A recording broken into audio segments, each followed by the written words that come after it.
New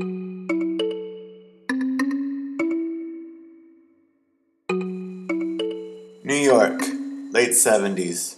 The Art and Architecture program decided to commission a work of public art to grace the open space in front of a planned addition to the Javits Federal Building in the financial district. Minimalist artist Richard Serra was commissioned in 1979, and Tilted Arc was completed in 1981.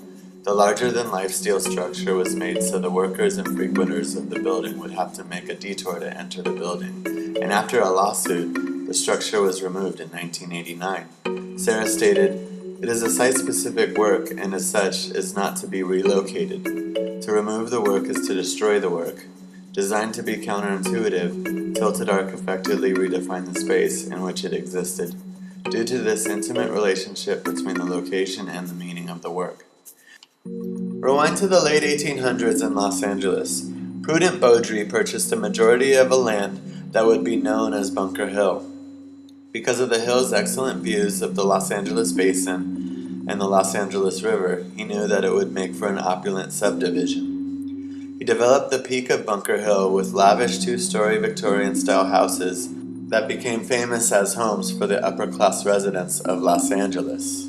Angel's Flight, now dubbed the world's shortest railway, took residents homeward from the bottom of the hill and back up again.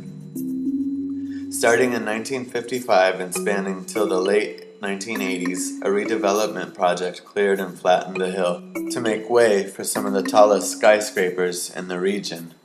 The keepers of the city wanted to take on a more sophisticated modern image.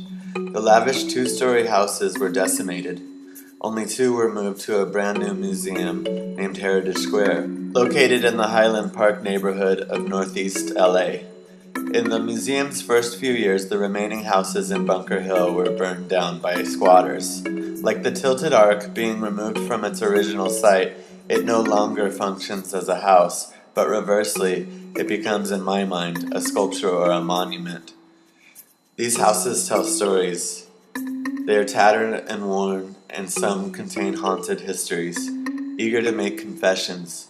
My work deals with storytelling, folklore, and the idea of the fantastic. I spend a lot of time researching, gathering lore, and living with the structures.